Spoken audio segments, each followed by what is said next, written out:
Law of demand, definition देख लेते हैं इसकी।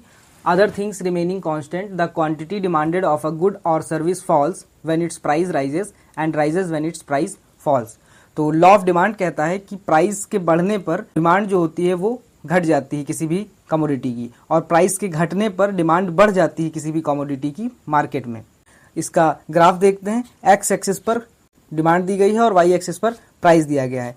जब प्राइस 4 था तो डिमांड कितनी थी, 20 थी, और जब प्राइस घटा 4 से 3 हो गया तो डिमांड 20 से 30 यानी डिमांड बढ़ गई। वहीं फिर से जब प्राइस 3 से 2 हुआ यानी प्राइस कम हो गया तो डिमांड 30 से 40 हो गई यानी डिमांड बढ़ गई। तो यहाँ पर क्या हो रहा है, प्राइस के घटने से डिमांड बढ़ रही है। यही सेम चीज यहाँ टेबल में भी दिखाई गई है। Example, if the price of T increases from 10 to 12, चाय का प्राइस जो है वो पहले 10 रुपए था और फिर 12 हो गया, यानी 10 से 12 हुआ यानी 2 रुपए बढ़ गया।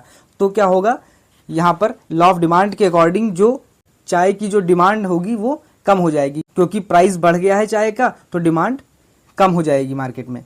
की features, so N inverse relationship between price and quantity demanded. ये इनवर्स रिलेशनशिप शो करता है प्राइस और डिमांड के बीच में, यानी प्राइस के बढ़ने से डिमांड घट जाएगी और प्राइस के घटने से डिमांड बढ़ जाएगी। Other factors, income, taste, price of related goods etcetera remains constant.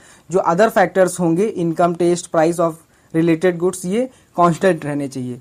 Applicable to normal goods except inferior goods in some cases. ये नॉर्मल गुड्स के लिए एप्लीकेबल होता है, कुछ केसेस में ये इंफीरियर गुड्स पर वर्क नहीं करता।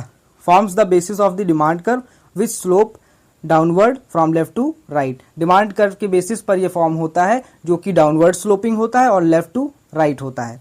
एक्सेप्शंस क्या होते हैं इसके, Giffen goods and Veblen goods. Giffen goods and Veblen goods वो गुड्स होते हैं जिनका प्राइस बढ़ने पर डिमांड बढ़ जाता है और प्राइस के घटने से डिमांड घट जाता है, मतलब लॉ ऑफ डिमांड का उल्टा होता है।